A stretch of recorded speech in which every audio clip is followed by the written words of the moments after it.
Sari kedelai merupakan cairan berwarna putih yang dihasilkan dari ekstrak biji kedelai yang telah direndam, digiling, direbus, dan disaring, sehingga menghasilkan minuman yang penampakan dan komposisinya mirip dengan susu sapi, namun berasal dari tumbuhan. Sari kedelai ini dikenal juga dengan minuman susu kedelai ataupun soya atau soy milk. Guna menghadirkan pengalaman rasa yang lebih menarik dan juga berbeda dari varian sari kedelai pada umumnya, kami menambahkan bahan tambahan pangan atau BTP berupa perisa stroberi.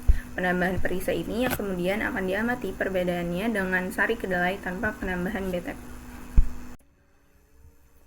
Adapun bahan dan alat yang digunakan untuk pembuatan sari kedelai ini. Bahannya diantaranya yaitu kedelai, air, gula, garam, daun pandan, dan juga perisa stroberi. Untuk alat yang dibutuhkan yaitu wadah atau baskom, panci, kompor, blender, gelas, sendok, saringan kain, dan juga gelas ukur. Selanjutnya ada proses pembuatan produk sari kedelai yang dimulai dengan menimbang kacang kedelai sebanyak 300 gram. Kemudian kacang kedelai ini direndam selama semalaman. Nah, setelah keesokan harinya, kacang kedelai yang sudah direndam direbus selama 15 menit dimulai dari air mendidih. Kemudian bersihkan kedelai dari kulit ari, baik yang sudah mengapung di atas air rebusan maupun yang masih menempel pada kacang kedelai. Caranya itu dengan membuang air rebusan, kemudian mengupasnya secara satu persatu. Nah, setelah benar-benar bersih dari kulit ari, kacang kedelai kemudian di blender dengan menambahkan 1,5 liter air. Lalu setelah di blender, sari kedelai ini disaring menggunakan saringan kain. Kemudian sari kedelai yang sudah disaring direbus kembali sampai berbuih untuk mengurangi bau langu. Jangan lupa tambahkan daun pandan untuk menambah aroma, gula sesuai selera, dan garam secukupnya.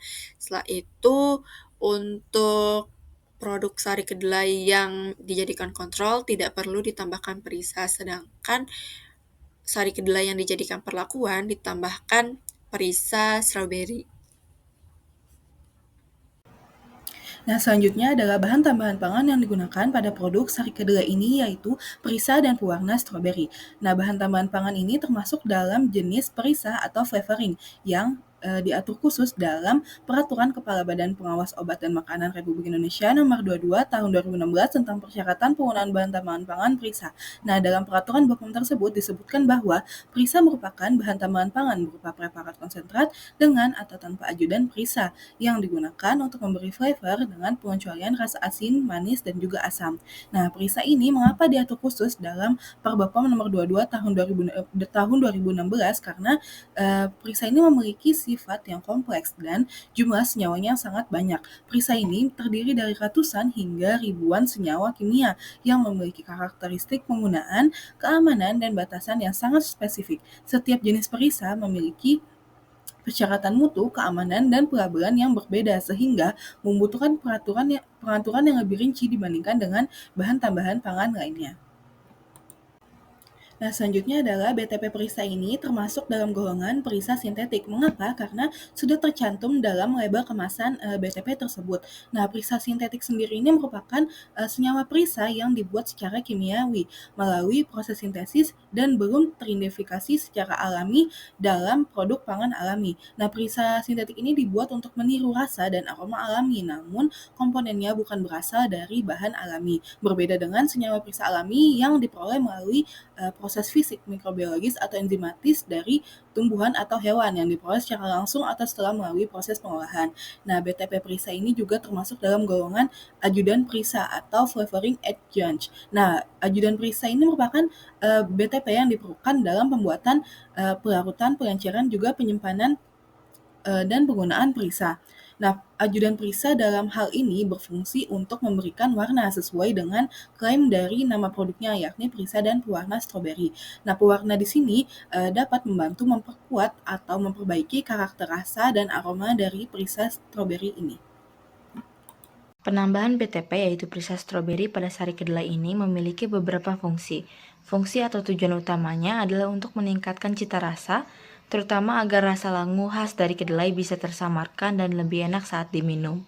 Selain itu, penambahan perisa ini juga berfungsi untuk menambah variasi produk.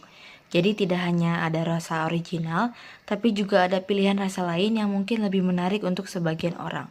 Dan yang terakhir, perisa stroberi membantu meningkatkan daya tarik sensoris secara keseluruhan, karena selain rasa yang manis dan segar, aroma stroberi yang khas juga membuat sari kedelai ini terasa lebih menarik dan disukai oleh berbagai kalangan. Kemudian ada komposisi perisa stroberi. Yang pertama, perisa sintetik stroberi. Namun, pada merek yang digunakan ini tidak dicantumkan secara jelas apa kandungan perisa sintetik stroberi yang digunakan, sehingga dapat diasumsikan itu adalah etil metil pentilglisidat atau benzil asetat. Yang kedua ada propilen glikol, di mana ini merupakan pelarut yang diizinkan sebagai ajudan perisa dengan batas maksimal 1000 mg per kilogram produk pangan pada kategori pangan 01 produk-produk susu dan analognya, dan kategori 02 kecuali kategori pangan yang telah diatur dalam peraturan Badan POM tentang bahan tambahan pangan. Kemudian ada acceptable daily intake atau ADI dan juga batas maksimum penggunaan.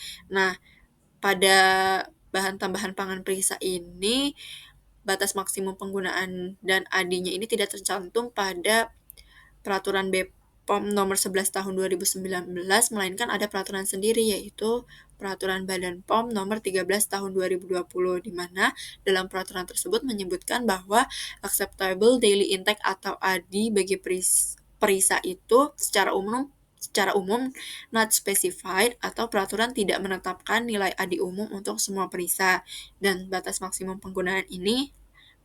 penggunaan perisa ini adalah CPPB atau cara produksi pangan yang baik. Artinya, perisa digunakan secara secukupnya untuk mencapai efek yang diinginkan namun tidak berlebihan. BTP perisa stroberi ini ditambahkan sebanyak setengah sendok teh untuk 800 ml sari kedelai. Jumlah tersebut sudah cukup untuk memberikan efek sensoris yang diinginkan, yaitu menambah aroma, rasa, dan daya tarik produk, tanpa mengganggu rasa dasar dari sari kedelai sendiri. Adapun hasil uji sensori yang dilakukan oleh 5 panelis terhadap produk sari kedelai baik yang original maupun dengan penambahan perisa stroberi, hasil uji hedoniknya menunjukkan bahwa sari kedelai dengan penambahan perisa stroberi lebih disukai panelis. Hal ini dapat dilihat dari nilai rata-rata yang lebih tinggi pada semua atribut dibandingkan dengan sari kedelai yang tanpa menggunakan penambahan perisa stroberi. Nah, perbedaan ini menunjukkan adanya peningkatan kualitas sensori pada sampel kedua yang membuatnya lebih diterima oleh panelis. Jadi kesimpulannya, penambahan perisa stroberi pada sari kedelai terbukti mampu meningkatkan kualitas sensori produk, terutama dalam hal rasa dan penerimaan keseluruhan oleh panelis. Bahan tambahan pangan ini berfungsi untuk menutupi rasa langu khas kedelai, menambah variasi produk, serta memperkuat daya tarik aroma dan rasa. Dengan komposisi yang sesuai regulasi dan digunakan secukupnya sesuai prinsip CPPB, sari kedelai berperisa stroberi ini dinilai lebih disukai dibandingkan variasi original, sebagaimana ditunjukkan oleh hasil uji hedonik.